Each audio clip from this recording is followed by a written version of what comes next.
ایک یہودیہ عورت حضرت عائشہ کے پاس نبی کی خوبصورتی پر مناظرہ کرنے کے لیے آئی، اور وہ عورت یہودیہ کہنے لگی کہ حضرت عائشہ، نبی آپ کے اور آپ کے نبی پر جو قرآن اترا ہے اس تمہارے قرآن کے اندر میرے نبی یوسف علیہ السلام کی خوبصورتی کا تذکرہ پڑھ کے دیکھو، کیونکہ تمہارے قرآن میں پوری سورت سورہ یوسف کے نام سے موجود ہے جو ہمارے نبی یوسف علیہ السلام تھے۔ پڑھو ہمارے نبی یوسف علیہ السلام کی خوبصورتی کا ذکر جس طرح تمہارے قرآن تمہاری کتاب میں آیا ہے، اس طرح سے تمہارے نبی کا ذکر ہمیں دکھاؤ جیسے یوسف علیہ السلام کا آیا خوبصورتی کا، پوری سورت سورہ یوسف کے نام سے آ گئی اور طویل صفحات میں حضرت یوسف کا ذکر موجود ہے۔ تو حضرت عائشہ کہنے لگی کہ اے یہودیہ عورت، تم نے ہمارے قرآن میں اپنے نبی یوسف علیہ السلام کا ذکر میں کیا پڑھا ہے، کیا ان کے بارے میں پڑھا ہے؟ حالانکہ جتنے انبیاء علیہ السلام ہیں وہ ہم سب کے نبی ہیں، ہم سب لوگ جتنے مسلمان ہیں وہ مانتے ہیں کہ نہیں مانتے ہیں کہ ہر نبی کو ہم ماننے والے ہیں، اور آمنت باللہ و ملائکتہ و کتبہ و رسولہ۔ جب انسان ایمان لاتا ہے تو کیا کہتا ہے؟ میں ایمان لایا اللہ پر، اس کے رسولوں پر، اس کی کتابوں پر، سارے رسولوں نبیوں پر ایمان لانا شرط ہے۔ اتباع ایک ہی کی جائے گی، ہم اپنے نبی صلی اللہ علیہ وآلہ وسلم کی اتباع کرتے ہیں لیکن ایمان سب پہ لایا جائے گا۔ تو حضرت عائشہ نے فرمایا کہ یہودیہ عورت، تو نے اپنے نبی یوسف کے بارے میں ہمارے قرآن میں کیا پڑھا ہے؟ تو کہنے لگی ہم نے پڑھا ہے قطعنا ایدیہن، کہ جب مصر کی عورتوں نے یوسف علیہ السلام کے حسن کو دیکھا نا، یوسف علیہ السلام کی خوبصورتی کو دیکھا، تو انہوں نے پھلوں کی جگہ پہ اپنی انگلیوں کو کاٹ لیا تھا، یہ انہوں نے پڑھا۔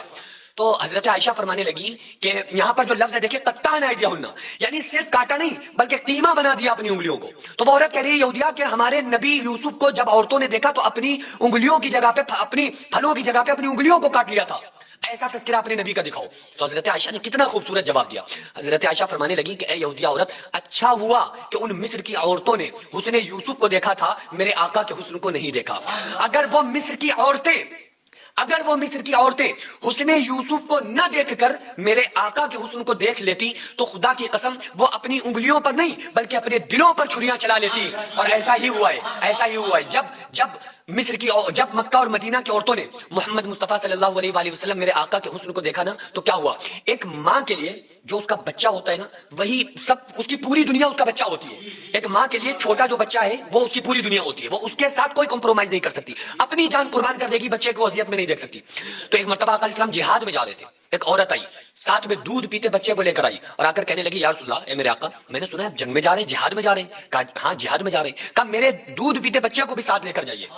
تو آقا علیہ السلام نے فرمایا عورت کیا کہہ رہی ہو؟ یہ دودھ پیتا 2 سال کا بچہ، اس کا جنگ میں جہاد میں کیا کام ہے؟ تمہیں نہیں پتا یہ بچہ نہ لڑ سکتا ہے، نہ تلوار اٹھا سکتا ہے، نہ جنگ کر سکتا ہے۔ وہ عورت کہتی ہے یا رسول اللہ، میں لڑنے کے لیے نہیں بھیج رہی۔ کہا پھر بھیج کیوں رہی ہو؟ اس کے ساتھ خود ہی ایک ہیلپر کی ضرورت ہوگی۔ وہ عورت کہتی ہے یا رسول اللہ، اے میرے آقا، میری تمنا ہے، میری خواہش ہے، آپ میرے بیٹے کو، دودھ پیتے 2 سال کے بچے کو جہاد میں لے کر جائیے۔ میں جانتی ہوں یہ نہیں لڑ سکتا، لیکن جب کوئی کفار و مشرکین میں سے آپ کے اوپر تیر سے، تلوار سے وار کرے، آقا آپ اپنی جان کو بچا کر میرے بیٹے کو سامنے ڈھال بنا کے قربان کر دینا، میں اپنے آپ کو کامیاب عورت سمجھوں گی۔ تو دیکھو نا، جب مدینے کی عورتوں نے حسن یوسف کو دیکھا تو انہوں نے انگلیاں نہیں اپنے بچوں پہ چھریاں چلا لی، کسی نے اپنے بیٹے کو شہید کروایا، کسی نے اپنے باپ کو شہید کروایا، کسی عورت نے اپنے 4 تھے، چاروں کو مصطفیٰ پہ قربان کر دیا، اور اپنے آپ کو کامیاب وہ عورتیں سمجھتی تھیں۔ حضرت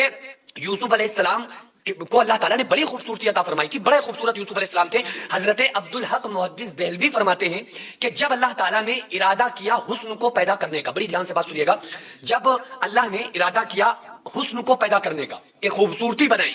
تو اللہ تعالیٰ نے حسن کو پیدا کیا اور اس حسن کے، اس خوبصورتی کے 100 ٹکڑے کیے، اس خوبصورتی کو 100 حصوں میں تقسیم کیا۔ حضرت عبدالحق محدث دہلوی فرماتے ہیں کہ وہ 100 ٹکڑوں میں سے ایک ٹکڑا اللہ نے اٹھایا، 99 ٹکڑے باقی رکھے، ایک ٹکڑے کو اٹھایا، پھر اس ایک ٹکڑے کے 2 ٹکڑے کیے، پھر اس آدھے ٹکڑے سے، آدھے ٹکڑے کو اللہ تعالیٰ نے پوری دنیا کو حسن بخشا، آدھے ٹکڑے سے پوری دنیا کو خوبصورتی عطا کی، اور اس آدھے ٹکڑا جو بچا تھا وہ اللہ تعالیٰ نے حضرت یوسف علیہ السلام کو عطا کیا، باقی کے 99 ٹکڑے، 99 حصے اللہ نے اپنے محبوب کو عطا فرمائے۔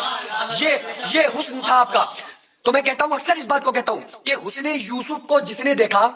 یوسف علیہ السلام کی خوبصورتی کو جس نے دیکھا وہ مدہوش ہو گئے، میرے آقا کو جس نے دیکھا اسے ہوش آ گیا۔ وہ لوگ جو تاریکی میں جی رہے تھے، وہ لوگ جنہیں اللہ اور رسول کی خبر نہ تھی، وہ لوگ جو جھوٹ بولتے تھے، مکر کرتے تھے، فریب کرتے تھے، غیبت کرتے تھے، قتل و غارت کرتے تھے، بچیوں کو زمین میں دفن کرتے تھے، لیکن جب مصطفیٰ کے چہرے کو دیکھا، مصطفیٰ کی خوبصورتی کو دیکھا تو انہوں نے سب کچھ چھوڑا، اپنے بچوں کو قربان کیا، انہوں نے سب کچھ چھوڑ کر مصطفیٰ کے بتائے طریقے پر آئے اور صحابہ بنے، اور رضی اللہ عنہم ورضوا عنہ کا مزدہ پایا۔ بنایا, اللہ نے انہیں جنتی بنایا, اللہ نے انہیں اولئک هم المتقون کہا, کہیں اولئک هم الفائزون کہا, صحابہ کو کہیں اولئک هم المفلحون کہا, صحابہ کو رضی اللہ عنہم ورضوا عنہ کہا, اس لیے کہ انہوں نے سب کچھ قربان کیا مصطفیٰ کو دیکھ کر, مصطفیٰ کی خوبصورتی کو دیکھ کر, حسن مصطفیٰ کو دیکھ کر, سب کچھ جس نے قربان کیا وہ